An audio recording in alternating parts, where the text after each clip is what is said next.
Hello, hello, hello, and welcome to the Rag Company podcast. I'm Dane Hennen. In the cubicle left of me, Anthony Fisher. Hey. Across the way from me, Morgan McMurry. And in the other building, last but not least, Levi Gates. What's up, guys? Broadcasting live from my office. Whoa. That's right. Well, because it looks like you're at the lake. I am. I'm actually at the lake. Just had a delicious breakfast in front of the fire. It's quite nice. It's amazing the lead reception I have out here in the mountains. Beautiful sawtooths behind me. I believe that's Alice Lake also over my shoulder. So looking great. Very, very nice. Relaxing. It's very nice. I ask that more people just get out, go to these great parks, campgrounds, such. They're not open yet, so probably don't go because you might be arrested. So get chased away. So this is just the background. Man. I'm just sitting in my office. Yeah. No, it's But we're beautiful, back. so We are that's back in nice. the building. Well, not all of us in the building, but we're all back, hanging out. We're all here. back in the building. We're all getting along, which is great. Are you kidding me?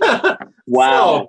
So, to get I everybody up literally to have a speed- lot of sharp objects over here that I could tomahawk at you. To get everybody up to speed, Anthony, Morgan, Dane, and Tim are doing this all in the new space, not in the podcast studio, but from their cubicles.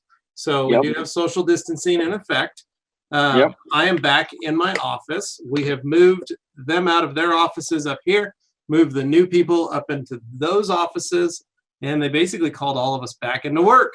So because our studio started its opening plans, the Rag Company is also back up and open. And I'm sure a lot of you folks are headed back into work, hopefully this week for some of you. But we are still practicing a lot of social distancing. We've got different entry and exit points for the building. So this is a common courtesy, Upstairs, those of us that are upstairs have to use a different entrance that the folks downstairs. And these guys have a fridge, a microwave, and bathrooms in the new facility, so they shouldn't have to come over to the new building for anything. Very self-sufficient. And I'm going to be the one walking back and forth. So, but just getting myself prepared for my trek through the building. So just put in this great new filter, so I'll be able to walk through without a care in the world. Nice. Yeah. You're just going to scare everybody else. Well, at least I'm safe. Yeah, there you go. No, on a serious note, I've got to clean my office. I've been in it for a month, so it's been very strange to come back. Like I had to restart my computer. I had to update a bunch of stuff. I had to log into things that I forgot my logins. Oof. Story of my life. Yeah. What have you guys I doing? suppose there will be a lot of people going through this as time moves on here, but our state's probably one of the first handful that are kind of opening back up a little bit here, but Idaho's doing it in phases, so it's a little bit different than maybe some of the other states, which are either doing it all at once or they're just kind of like tiptoeing. This one seems to be, at least it's got like an established plan in place. Yeah. But they say if anything happens along the way that they'll take it back and they'll hold off a little bit longer. So we'll see how that goes. Give us our rights back and then take them away, just to kind of toy with us a little bit. Kind of dangle the carrot, as some would say. Boy. I think you're picking up what I'm putting down, Dane. Yeah, way to rile people up. Great. Okay. I'm kidding. Yeah. So what did you do this weekend? This weekend, Anthony, what'd you do? I'll go first. I will go first to kind of change things up, spice things up. You know what I mean? After hearing last week how I used to basically dry out my gummy vitamins to spice things up, and maybe you guys will enjoy what I have to offer this week. And so Friday night, I went out to Katie has a cousin who was a senior this year, and he plays lacrosse. And he had like a small little graduation ceremony with their lacrosse team, like a social distancing kind of sort of thing, whatever it was. So they asked if I could come out to it as well, and if I could bring the Grom. And Katie's like, yeah, Anthony, you got to ride your Grom because that's his favorite thing ever. He loves that thing, and he always wants to see it or try to ride it. And so I'm like, you know what? Okay, it's nice out. I'm gonna ride out there. So I ride out to this thing, and we kind of hang out for a little bit. Everybody's, like I said, kind of keeping their distance. And then Katie comes up to me and she says, hey, Anthony, can you go see if Katie wants to ride your Grom? And I was like, well, I agreed to bringing it out here. I did not agree to letting him ride it. And she gives me that look, right? Kind of like oh, you need to do this. And so I'm like, oh crap. So I go over there and I say, hey, Caden, do you know how to use a clutch on a motorcycle?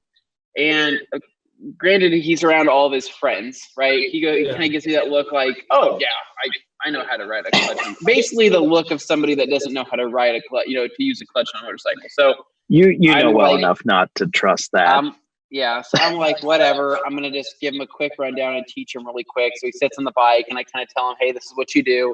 You're gonna slowly ease out on the clutch. You're in first gear. Start giving a little bit of throttle, and then putt around. And then when you come to a stop on the clutch, the whole rundown. Well, he kills it.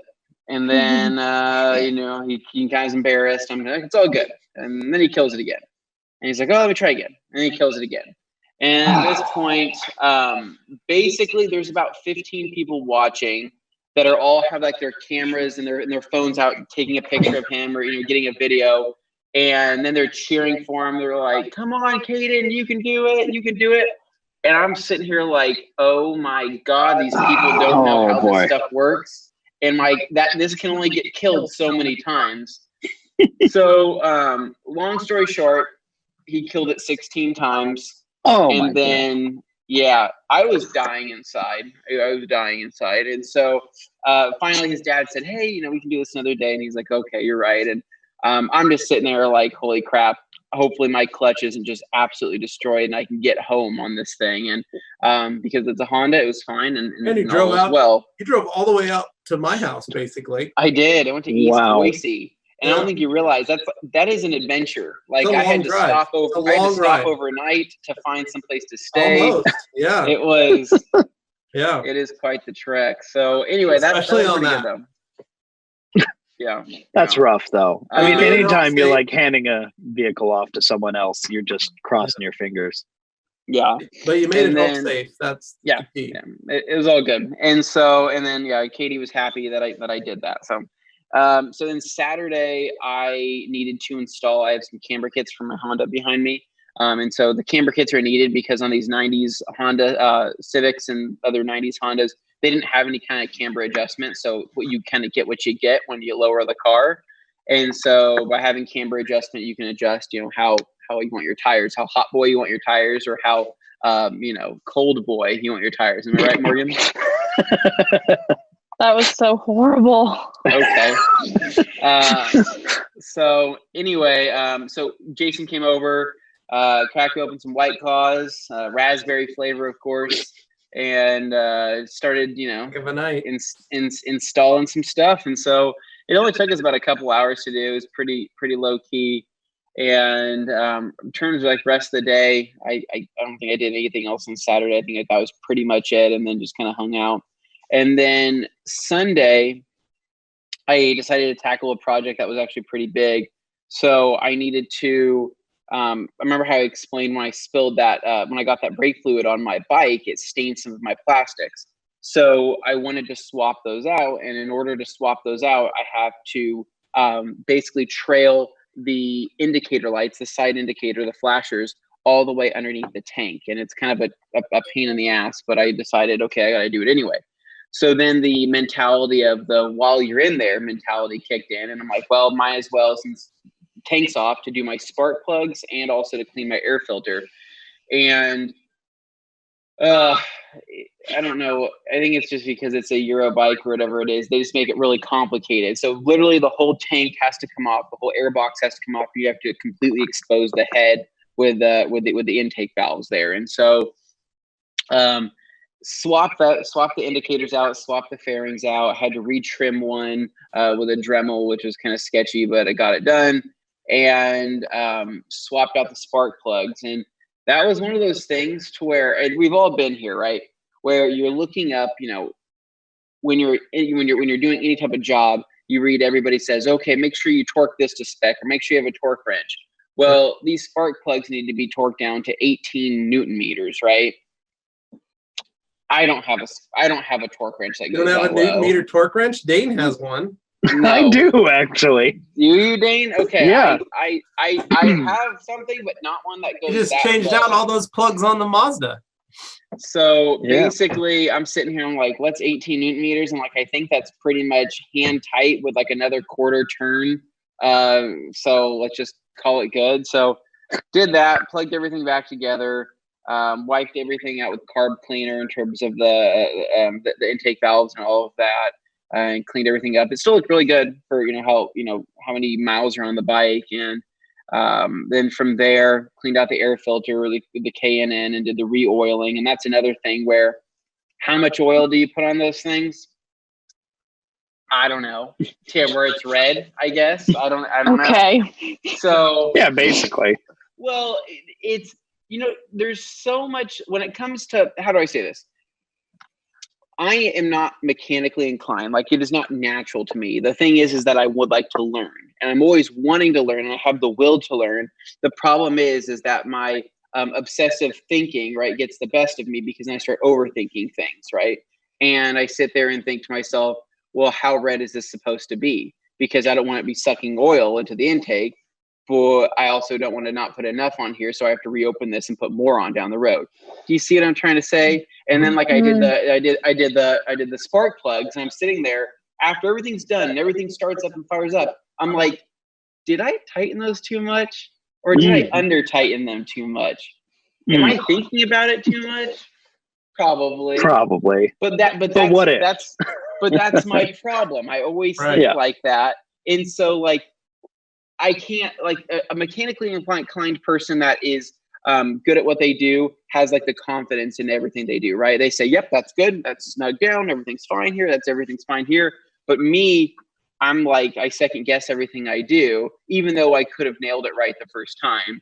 And that's why I've said this before in the podcast, when it comes to working on cars yourself or working on projects or anything like that, all it takes is having one other person there with a little more confidence than what you have, just to like lay the trust. It's true. Them. And so anyway, but that's what I pretty much ended up doing Sunday night, and then did some weeding, adjusted my sprinkler heads, did some grown-up stuff, ordered pizza, and then I watched Extraction on Netflix, and that was a pretty good movie. Yeah. Nice.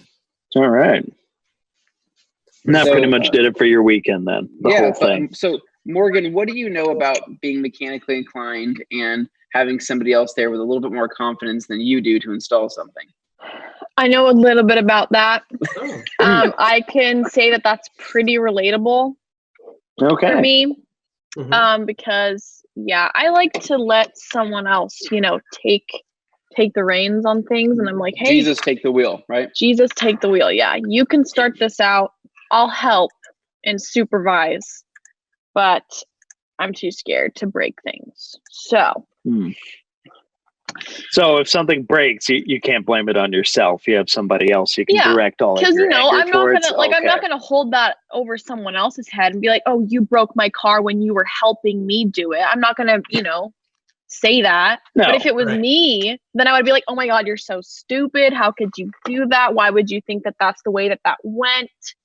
You shouldn't have pulled that plastic piece so hard. Done that. Yeah. No, I'm like Anthony in that way. But I did hear you did some work over the weekend. So I think that's kind of what Anthony was trying to get at. Do explain. Yes. Hey, thanks for asking, guys. So Saturday, woke up, and me and Jimmy kind of planned for this like a week ago, because I've been wanting to get this specific part that I had.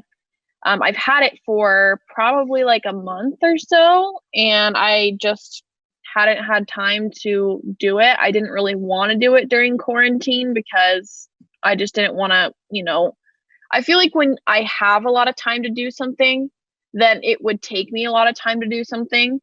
I like having more of like a time crunch and being like, oh, like it has to be done today. Otherwise, it'll take me like 2 weeks to do it, because I was originally I was originally just going to put my car up on jack stands and then do it over the course of like a couple days. But I was like, no, I'm never going to do that. So I just didn't. Yeah.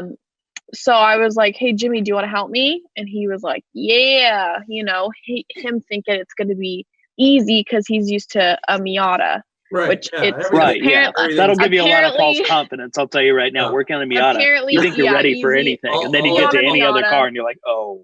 All of Jimmy's mechanical experience to an M3, a little bit different. But we got it eventually. I think well, were you able to shift on your way home? No, you didn't let me finish. I was saying I think that if I were obviously if I were to do it again, we would have done it differently, because I think we did a couple things that were not necessary to do, because we just obviously hadn't done it before. But we basically had to obviously do the whole shift stuff from the top, take the boot off and take all the shrouding stuff out of there, and then unlink it from the bottom. And then there was a whole nother piece that we thought we were going to have to take out, but then we ended up not being able to get to, because apparently BMW just wants to hide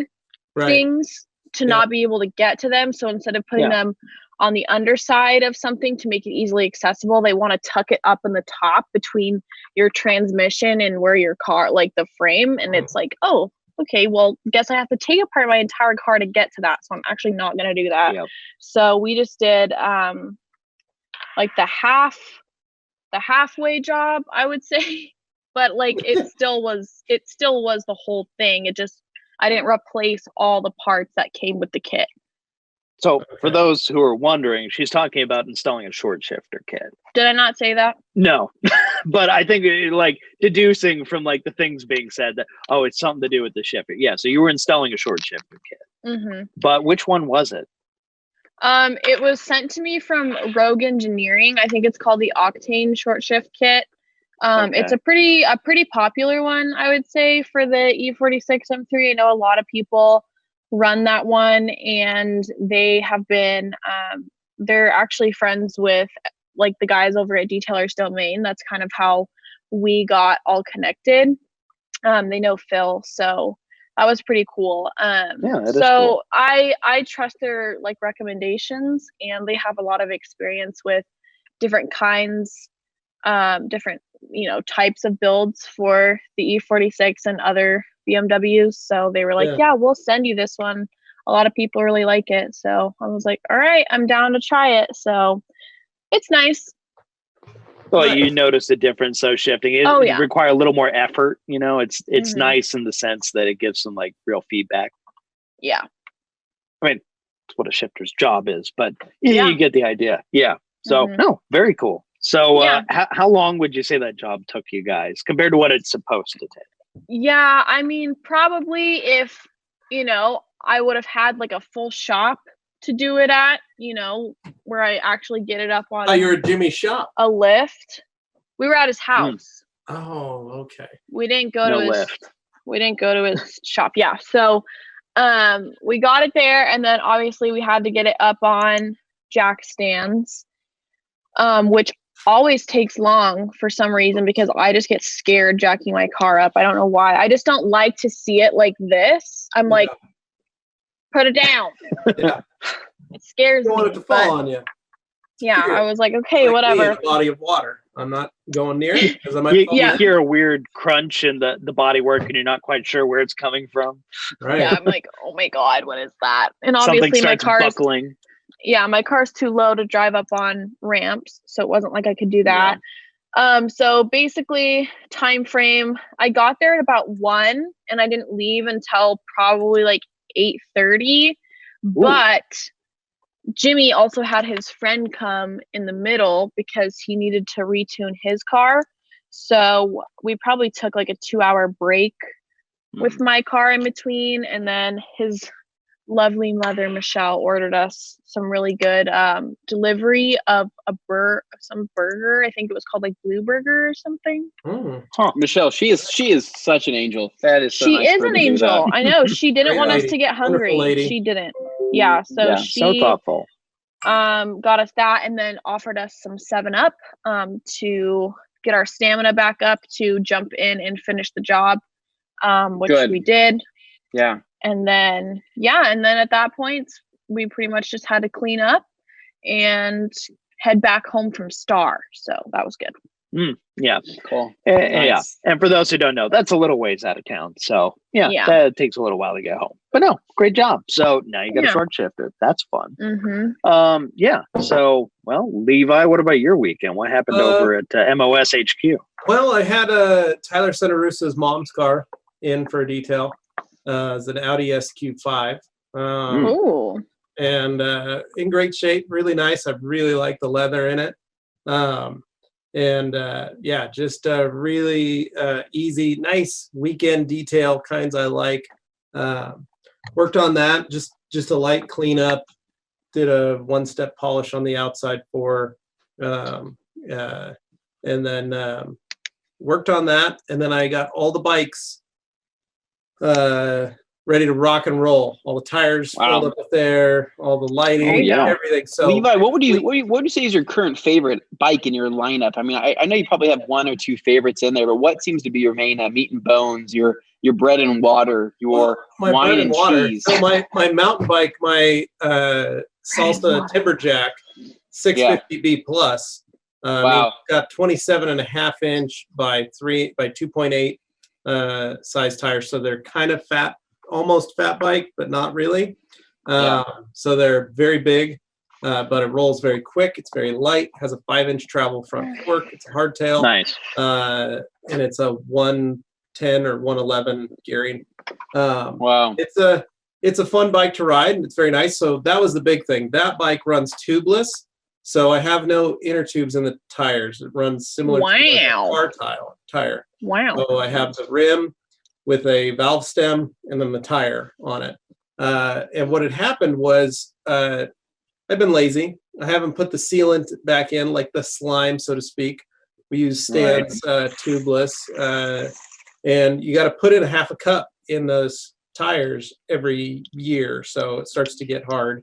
So my tires were going flat. I couldn't keep them inflated. So replaced the sealant, put that in this weekend, pumped them up, and they held air. So I was able to take that bike out for a spin. As you guys heard, on Wednesday, I rode one of my cruisers in, and everybody got to take a ride on it, which was great. Anthony went for a ride, and Morgan went for a ride. Dane went for a ride, almost crashed, and also forgot where the brakes were. Dane, we were there. We were all there, Dane. We watched you almost fall off the bike when you started to pedal away. Nobody fell. I did one hobble as I got onto it because I hadn't ridden a bike in like 3 years. Almost. Oh, it's because Levi has the seat up so freaking high. He does have her really high. Like I famously have a longer torso and short legs. So a tall man. Could I say? I was extremely comfortable on that bike. I had no issues whatsoever. Once you're on it, tall. it's okay. Yeah. But I did forget how the brakes work on a bike like that. I was like, wait a second. So there's nothing on the handle. There's no brakes. I have no brakes. And I was like, and I'm rolling, and I'm like, I guess it's a coaster. And I was like, wait, how does this work for people who need to stop like in traffic? Or something? Morgan yelled at you to pedal backwards, and you finally stopped. And normally, any other bike I pedal backwards on, it just free spins. So I'm not used to that. And I was like, oh man, I haven't had a bike like this since I was like 5. Where you tip it back and then it just stops. It's like, awesome. Okay. That's the only kind of bike I've ever had. I don't like the ones where you have to change gears. That's too much work for me. I'm just trying to chill. Man, I moved on to those when I was like 10 and never looked back. So, needless to say, I got everything working. So I got Carly's bike, put in new batteries in her lights and all that. I got a new tube in hers so that she could ride her bike as well. So took the time to get the bikes. Then Sunday, worked on the Suburban. What'd you do there? Replaced the rear driver's side window regulator that had been giving so many problems. Dane, how long has that been broken? That window? Broken. The time that my dad owned it, the time it was in the family, it was slower, but it still worked fine. It would go all the way up, it would go all the way down.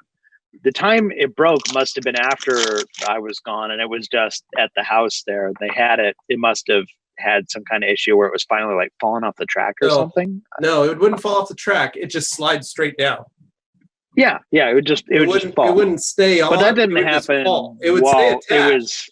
But it wouldn't. While I was in the family there, it wasn't happening like that. Yeah. So that was more recent development. So anyway, ever since I've got it, that window doesn't work. Period. It just won't. So I've had you throw like an airbag in it. Yeah, I started an airbag shim in there and a clamp or a shim to try and keep tension on it, and I taped it. But the other problem was one day the window slid all the way down and took half the tint off with it. Ooh, like shaved it right off. Huh? Yeah, well, just bunched it up. So anyway, it was due to get that fully replaced. So I took the door panel off, pulled that whole unit out, and here's the kicker: the cable was wound up inside there and actually almost knotted. Great tension. Wow. Cable in there. So when I was pulling it all out, I was like, what in the world? So someone had gone in and tried to fix it by spooling up this cable around something, which caused it to stretch even more, which then caused it to have a failure point. So I wonder if it was like that before when my dad got it, because it was always slower, but he never went in there or did anything to it. No, so it's it's probably the number one most common problem with the GMT 800s is that rear setup. Like all of them have that issue. So that also panel gaps in general. It's also a very cheap part. It costs $30 to buy a new one. Well, that's not bad. But it's the whole frame assembly. You unbolt the window and then replace that entire motor and track and everything. So it's all together. It's not all just one unit, but it's only $30 for that entire unit. And for all of that? Yeah. Okay, that's not bad. 4 bolts. Pulled the 4 bolts off, shimmied the whole unit out because I took the 2 bolts out of the window, held the window in again with tension, but then replaced everything, plugged it all back in, bolted it all up. Window went up and down, no problem. So got that finished. That's great. Next is I have to remove the glue off of that window and then try and get that retinted. I'll probably have to do it. I'm going to reach out to a couple people, see what it would cost. I can do it for you. Just do a couple tints. Yeah, me. So, yeah, I'm the one you want. Okay, well, I'll have Anthony tint guy. Tint. I've always wanted to learn. Oh, okay. I thought you said you were a good guy. No, I will do it. He's your guy. Yeah. I'm going to learn on the car. Okay. All right. I see what you're saying. That could work. But yeah, my wife has had horrible teeth pain this week. Or last week. So that's been a rough go for her, is because she's got some phantom teeth pain that is killing her. Kind of a toothache, kind of a root canal. Kind of needs to have a tooth pulled. Not really sure where in the face it is. Like it's on the lower jaw, but we don't know if it originally was coming from sinus or an actual tooth. So she went to the dentist a lot last week. We couldn't deduce it. Friday we went into the dentist. She was supposed to have a tooth pulled. We went in with the plan, have a tooth pulled, then the tooth in front of it getting a root canal. I mean, it was knocking her out. We get there, the dentist can't recreate the pain that she was feeling. So then our dentist is like, I'm not pulling that tooth. And then I think the one in front, the nerve is already dead. And that was it dying over the week that you felt all that pain and it's finally dead.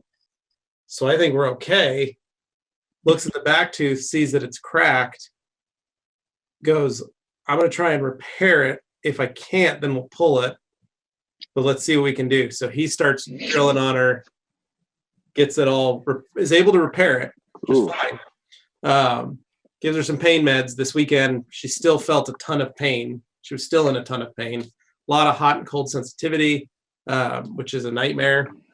Yeah. Got her some Norco. So today, hopefully, this morning, she seemed okay, but we'll find out. I haven't checked in yet. We'll see how it goes and see if. My question is how do you avoid that? Because I don't like the way any of that sounds. I don't tooth want a trauma. Tooth. I don't want a dead nerve. I don't want any of that. Just half. So usually you get an exposed nerve because your enamel breaks down. What would cause that? Age, sugar. Cool. Yeah. I already have that out of my diet. Mountain Dew. Nothing to worry about. And then, well, for some people, so then you have like folks like myself who have a issue with, and a lot of people are like, oh, it's from all the soda, but actually, I've had it for years. Before I was a big soda drinker, I just don't have strong enough enamel on my teeth. So they usually put a sealant on when you were a teenager. It's like a ceramic coating that they put on your teeth to help protect it. It's legit. They UV cure it and everything. And that is to help. They usually say it's to prevent cavities, but it also is designed to resist a lot of chemicals that you're going to put in your mouth, like soda, like sugar, like vinegars, things like that are. Do you guys want to know a fun fact that I learned? What? Uh-oh. So apparently, we've all been using mouthwash incorrectly. Okay, I saw this on TikTok. You're not supposed to rinse it out. Uh-oh. You're supposed to use an alcohol mouthwash before you brush your teeth. Yeah. Then you're supposed to use a fluoride mouthwash after you brush your teeth. Because if you use a regular mouthwash after you brush your teeth, it wipes away the fluoride that's in your toothpaste, leaving your teeth uncoated and unprotected, meaning that they're more susceptible to damage and breakdown. So you use a degreaser first, then you use your brush with your scrubbing agents and protectants. Teeth tailing. Yeah, here we go. Your wash and wax with the body brush. Then you're going to use your drying aid, quick detailer with a bit of protectant at the end. So I've always said this for years. Cleaning teeth is a lot like cleaning cars. And I joked with my friend who was a dental hygienist, and whenever I'd see her, is that she was basically pressure washing my teeth. And then she was detailing it, like she'd detail it like I detail an interior of a car, getting all the junk out of it.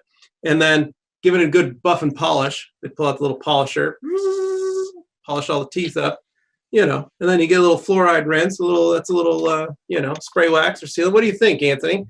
Feels very similar, doesn't it? Yeah, I would say it feels. I mean, as a man who gets teeth cleaned quite often. Me? Yeah. No, actually, so last time I went in, like they twice said, a year? That's pretty often. Well, no, they won't let me go twice a year anymore. They said, hey, your teeth are too clean. You can only go once a year now. Stop it. And I said, I said I would like to go twice a year because I feel like that's necessary. And I'd like to get an update. Yeah, I want you guys to have an update for me. And they said, no. They said you can only go once a year.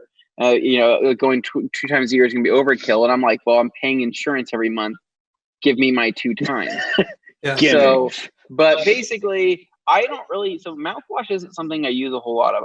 My regimen is pretty simple. You have a tongue scrubber.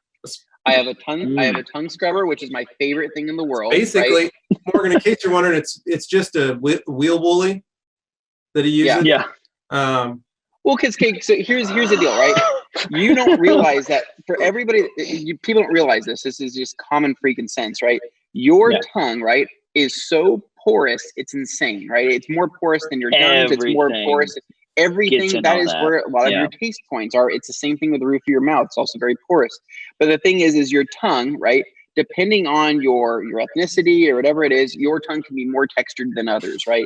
And the thing is that sugar finds its ways into the pores of your tongue, and so does cream, so does milk, so does all those things. So when you have coffee breath, right?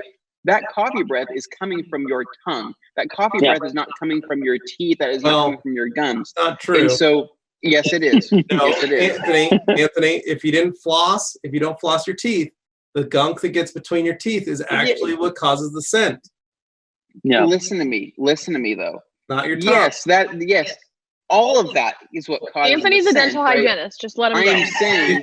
No, I dated a dental hygienist for a couple months. And I learned all this. He knows exactly. The tongue is like 75% of it, though. If you're doing everything else and you're still noticing something, it's probably correct. So that's how I've always heard it. Flossing is huge. Flossing is huge. I got cotton teeth. That's my problem.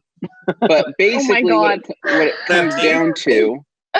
let Anthony, me finish we're what listening. I'm trying to say, We're damn it. listening, Anthony. Keep going. So a tongue scrubber, right, is going to get rid of your coffee breath in the morning. It's going to get rid of all of that. And some people will brush their tongue. A brush, especially a soft bristle brush, is not going to agitate that I enough. have a hard bristle brush that I use to brush my tongue with. But yeah, and I use only hard bristle brushes.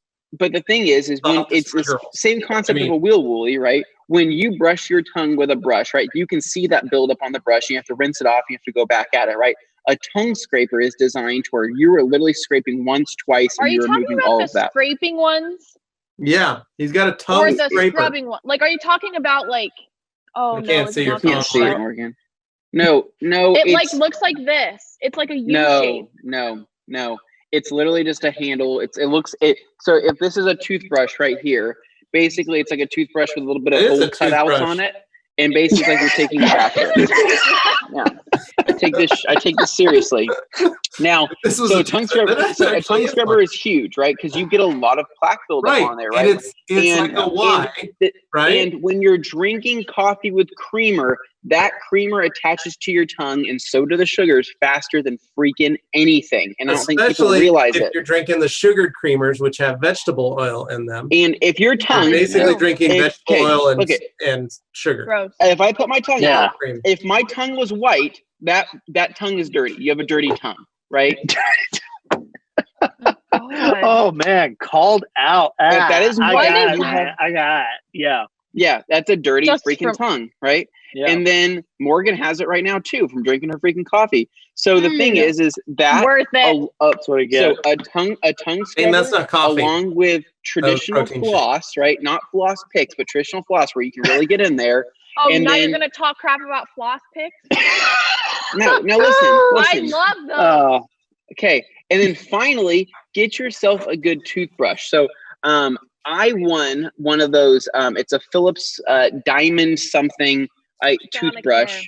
Sonic Air. It's probably been the best thing I have ever had. You won it. You won it. I won it. Yeah, I won it. It's a $300 toothbrush. I know that sounds ridiculous. How did you win it? It was in some type of health fair thing. I won it. So the best teeth at the local teeth and so convention. I've won that, and knock on wood, my mom says I have the prettiest teeth of any boy. I have not had a cavity in 8 years, and then before that, I hadn't had a cavity for 7 years. So in my life, you only eat aspartame now. In my life, I have only had 4 cavities. Yeah. Wow. No, he takes it seriously. Good for him. I've multiplied that number by 100, and that's what I've had. Whoa. 400. Nope, I won't do that. So we should do a group buy on veneers. Oh, that'd be great. Yeah, just get together. So, I am tired of my coffee. What I've done teeth, is that's for sure. I don't do veneers. I just cap my teeth in gold. Makes it much easier. Gold. Oh, I've got 3 gold teeth. Basically, when they did a crown, they said, "Hey, we can do a porcelain, which looks like a regular tooth. We could do silver, or we could do gold." I said, "Well, and you picked gold." I picked gold because gold is for the honeys, and it looks the best in someone's mouth. It's the only jewelry that I wear, and I think it also makes me look tough, like a pirate. So hold on, doesn't a watch count as jewelry, or is that just me? No, a watch is an accessory that tells me the time. It's not actually jewelry. Well, your watch is plastic, but I mean, there's people with gold watches and stuff like that. I mean, or silver, or that's jewelry. Platinum. No, that's jewelry. It's gonna okay. If you're talking about jewels specifically, okay, maybe that's a distinction. I'm curious. Tell us in the comments. What do you think? A watch is jewelry like earrings and rings and watches, or are you just strictly like pendants and earrings? No, and, I don't wear any jewelry except for my gold teeth in my mouth and my wedding ring. Okay. So, Anthony, I get that a watch is an accessory. I just also feel that it's kind of jewelry depending on the watch. Anthony's wearing a watch and a wedding. I am. So, I mean, those two watches I probably wouldn't classify as jewelry. But if there's a shiny and fancy, crazy looking analog watch or something, maybe I might. Right. So I have a dress watch that makes it look like it's much fancier. Because they sell watches in jewelry stores. I mean, Well, so I love how we've bounced around to all. Yeah, of I know. This is fun. This I like is this. the most. We haven't even talked about, frankly, the protein big shake thing I've been holding off talking about this weekend. Anyway, point was, yeah, my wife was in a lot of pain with her tooth. She's still in a lot of pain. We're going to figure that out. It's going to be great. Man. Hopefully, we'll get her mouth back to being painless. I watched Captain America last night because it was the first one on. Yeah, we put it up on the Disney Plus. Watched that, enjoyed it. Had a grand time. This week, my goal, I'm building a walker for Augie. It's gonna have wheels on it because homie got some rollerblades for his birthday. Oh, so I need to create like a thing to hold it that he can train on and practice holding himself up on his rollerblades. So gonna work on trying to build out that this weekend and or week and see what we can do with that. And but other than that was my weekend. I wanted to try and get the roller skate thing done, but it didn't work. Also, the storm absolutely ravaged the Dothraki Pleasure Tent. Yeah. Completely destroyed.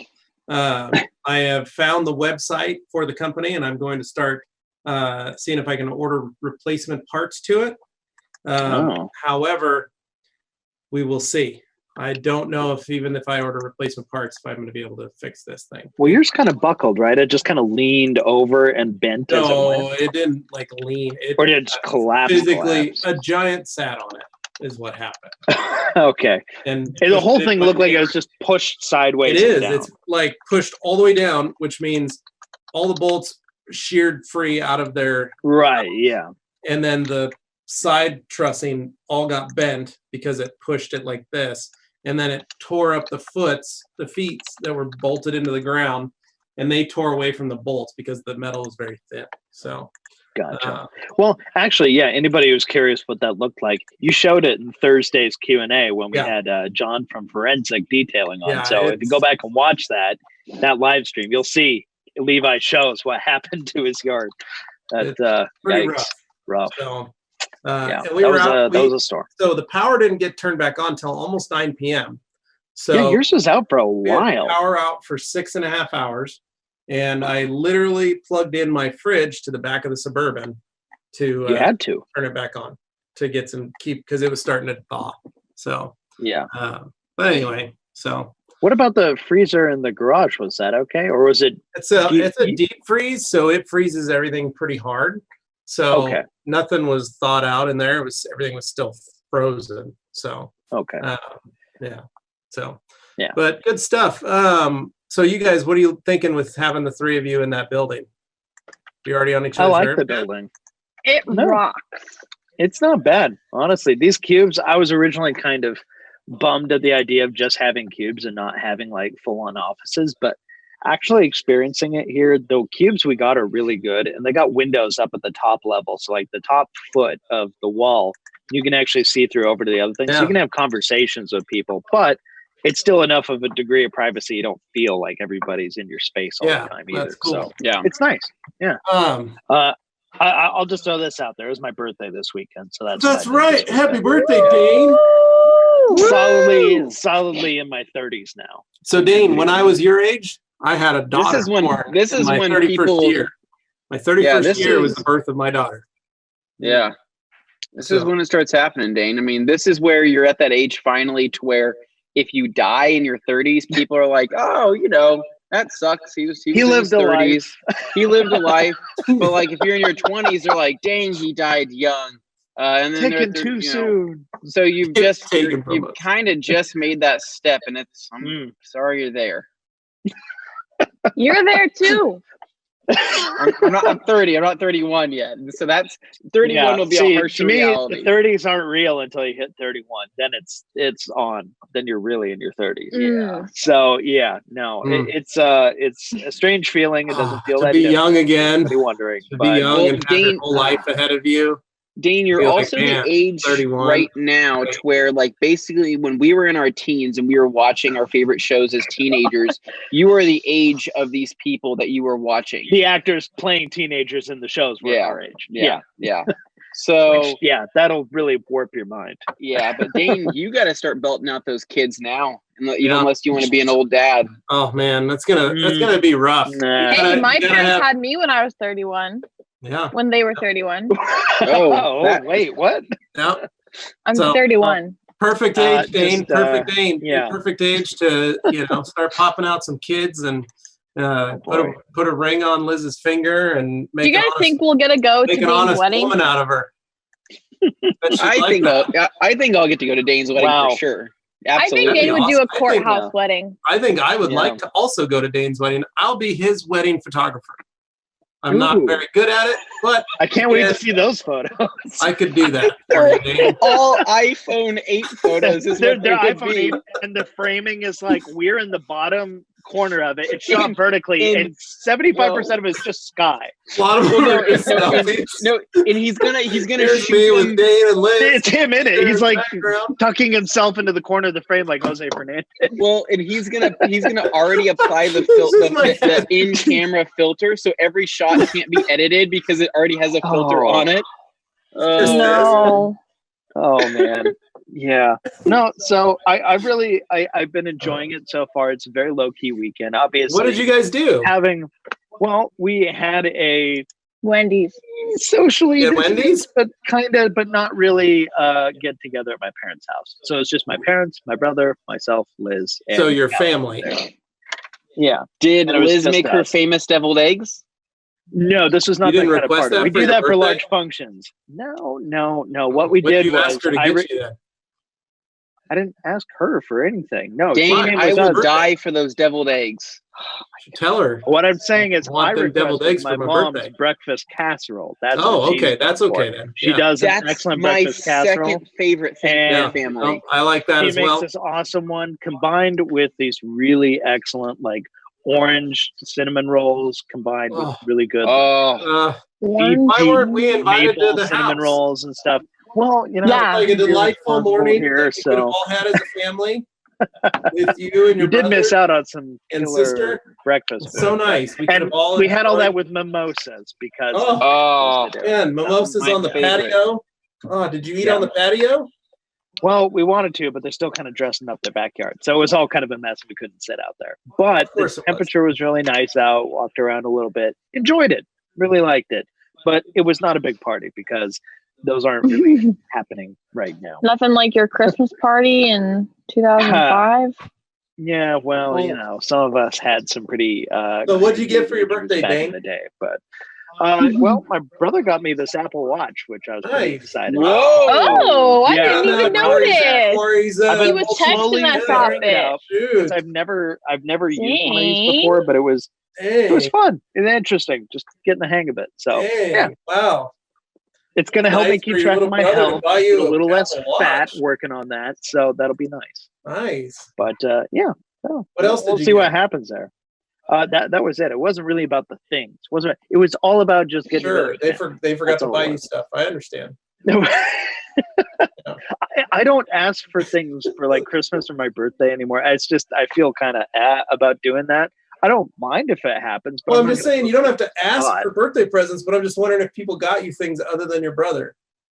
No, they got me a lot of thanks and a lot of happy birthday wishes, and that's just the way it is. Okay, well, that's awesome. You know what? It's going to sound sadder than it is, but the reality is that's just the way it works when you get into your 30s. When I got out of my teens and early 20s, it stopped being a thing where everybody. I look forward to that when I turn 31. You got your own money. Well, I would think Levi, for someone who came from a childhood where you got to be self-sufficient, it would be a thing where it's you can afford your own stuff if you want it, just go get it.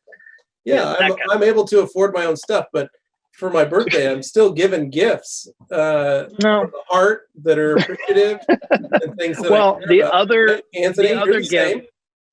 The other gift parents get you a gift to show their love. Did they get me a gift to show their love? Yeah, I mean, Dane's parents gave, they offered me a sweet deal on a Suburban. That's how they showed me their love. Levi, the gift I was given, other than this watch from my brother, was grooming for my dog. So very nice groomer. There we go. Dog. Grooming. That's the thing. So ask for that specifically because I like practical gifts. I like something that can be useful. That is a good gift. Makes things better. So. Dane, that is a great gift because that dog of yours needs a lot of grooming. A lot of fur, a lot of grooming. Yeah. No. Definitely benefits from that. So what happens is that's what we agreed upon being the gift for each birthday year after the first time I did a thing where I actually asked my parents, I said, you know what?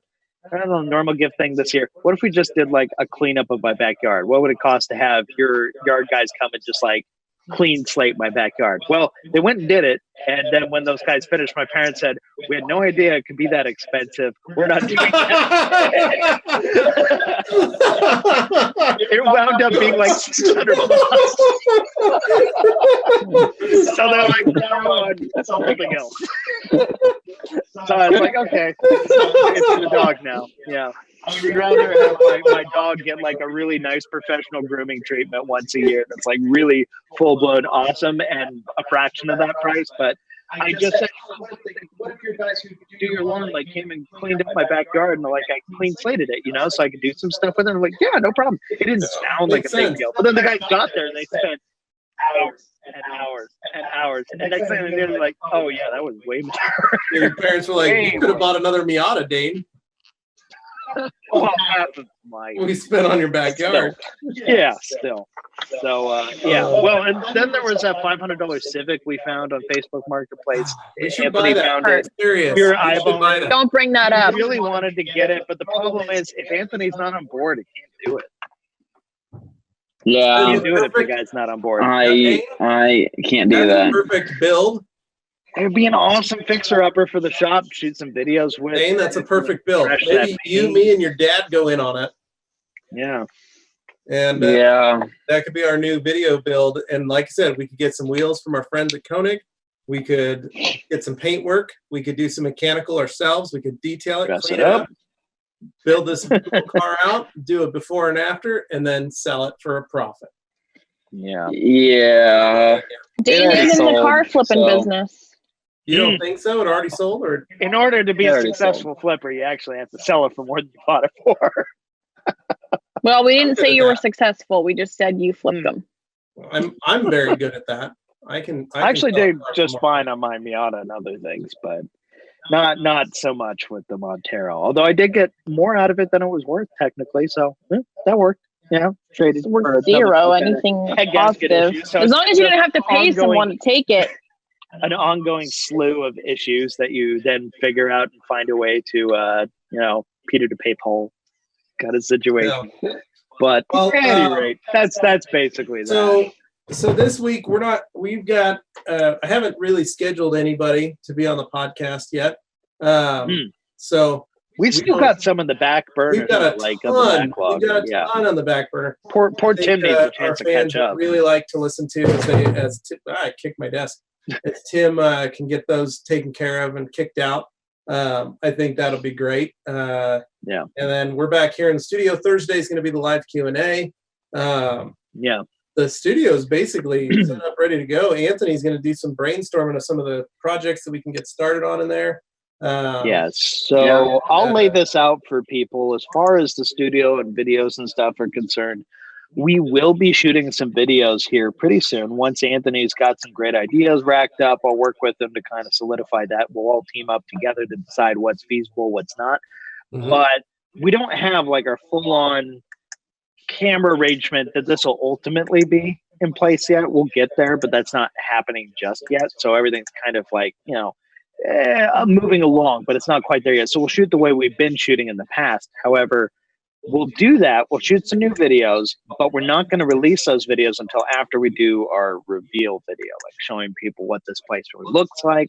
Now, other people have seen it on Instagram or on the podcast here or in some other small spaces, but until we officially release it on the main Rag Company channel, then it's not official. Because I know there will be people who see it there for the first time. No matter where else we post it, it'll be a first time for people when they see it there. So that's kind of the goal, is to give a big reveal there. And then we could start releasing videos that have then been shot around the place in the meantime. I just want to make sure that the order is right so that people, get a good feel for it. It's like, oh, wow, kind of thing. So I think people who haven't seen it yet are going to be blown away by just how much we've done with what was originally a very, very ratty space. Yeah, it's pretty impressive. So yeah, we're excited about it. I mean, it's our new home, so yeah, we got to make the most of it.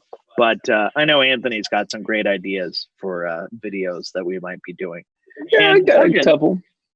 Morgan, you actually brought up something really good this morning when we were talking about podcast stuff. And I wanted to give you a chance to kind of explain to me what you were thinking we might be able to do for kind of spicing the podcast up, getting more of our, general audiences interested along with our obvious, hardcore. Right. I mean, obviously, we all love talking about tongue scrapers and what we did over the weekend, which obviously I know there's a huge audience for that, which is fine. There is, yeah. But I also was thinking, maybe it would be fun to kind of take some inspiration from the Q&A and sprinkle it over to here, and maybe do like a half and half thing, kind of where we talk about, one specific detailing topic or, just one topic at the beginning. And then the second half or the second half hour, we talk about our weekends or whatever dental things that we want to talk about. That's for the second part. But it would be cool because we could possibly even have like some input from people listening. So if they had like something that they wanted us to talk about that maybe isn't really on our YouTube channel or something like that, we could talk about it on here. And then we would have more, I don't know what you would want to call that, just more subject-oriented podcast episodes. So like people could offer suggestions. We could do like a weekly post where we put it up in the Rag Company Podcast Facebook group, not the Facebook page, but the group where everybody can contribute stuff. We'll make like a weekly post that goes out, and then people can leave comments of like suggested topics they'd like to see. And then we kind of pick names out of a hat. It's not going to be like a playing favorites. It's not going to be guess this number. It's just, we'll look at something. We'll think, we can talk about that this week, and we'll just pick it. And it has nothing to do with the person, but it's about the idea. So that's a good idea. And I think we can definitely roll with that. Yeah. I don't know. What do you guys think? Anthony, Levi, you didn't hear any of this, but Morgan and I were talking earlier. I thought it was a really good idea. No, I think I'm down. I think I'm ready to rock and roll. So you guys think that'll take off? I think I'm with you. I think it'll help being more specific sometimes so we can target stuff in the podcast. Because I know, obviously, the fans of it like that we're kind of free, loosey-goosey, whatever. And that's obviously appealing to a certain subset of people. But there's a lot of people shopping around at detailing podcasts, and they skip ours because they look and go, I don't see something specific in the title. I just see this date. So I don't know if there's something being talked about that I might be interested in there. Right, yeah. If we did it this way, we could have something that would be a draw. So I definitely see the appeal there, but we wouldn't lose what makes us special, which would be the second half. It's just we'd be a little more targeted in the first half, which is where I think some of our more broad audiences who are only interested in like the subject matter might be more inclined to listen if it's there at the beginning, if it's up front. Yeah, I kind of agree. like we do with the Q&A. So no, I think that's something worth considering. Guys, drop it down in the comments. Let us know what you think of this idea. We might give it a shot next week or the week after that, but it's going to be kind of an in-between period while we adjust the new building and get all our camera stuff set up. And we might still be doing Zoom here for a little bit longer. So anyway, I think that kind of helps get people on board, though. Yeah. So thank you, Morgan, for that idea. That was a very good idea. Of course. Glad I could be here to help. Yes. And guys, do we have anything left here before we got to go? No, basically we just, it was a kind of a really light, easy weekend for all of us. And I hope everybody at home is getting back into, hopefully you're getting some semblance of normalcy. I know there's a lot of us that have partners at home that are struggling, that are having a hard time with everything and are ready for things, at least a place to be open. I know Carly was very excited that the tanning salon was open. And so she was able to go get at least 7 minutes in a bed. That was sun-kissed nice, queen. Yeah, nice 7 minutes break. Is typically all you need. Yeah, right. Yeah. So she was very excited about that. But it's weird to see that kind of joy. And I know it's really hard for a lot of folks that are going through this, just this like pressure build of we've all been stuck at home. We've all been, not being able to get back to work and kids are restless and so hopefully this is the start of a lot of, kind of a reopening for everyone and a reopening for a lot of folks. And hopefully we helped you guys through a lot of this. And I think I saw a lot of positive. I'm excited to see what we can do. Yeah, we're happy that we kept going despite, the situation. We were able to do, frankly, I think even more because of Zoom remote calling and stuff. We're also brave, you guys. We're like seriously some of the bravest people that I know. Wonderful pioneers. Yes. Trying to be humble here, folks. Yeah. Real humble. All right. Sit down. Yeah. All right, Dane, take it away. Yeah. Okay, guys. Well, as you know, make sure you are subscribed to the Rag Company podcast YouTube channel. We very much appreciate that. But what we appreciate even more, on top of being subscribed, you got to click the bell so you know when we actually release new stuff. Gives you a heads up. And if you don't do that, YouTube is weird now. Subscribing doesn't actually send you all your notifications. FYI. So other than that, make sure you subscribe to the Rag Company YouTube channel, the main one. Got them both covered. And leave us a review. We really appreciate that. If you go into iTunes, if you're listening on whatever audio platform you're listening on, leave a review if that's possible. If it's a star rating, you don't have to write some long diatribe. Just write something nice, something critical. If you have a point you think we could do better, let us know. And we really appreciate that. It helps us do better, and it helps more people find the show. That's really important to us. So make sure you tell a friend. And until next time, this is us saying adios. See you guys. See ya.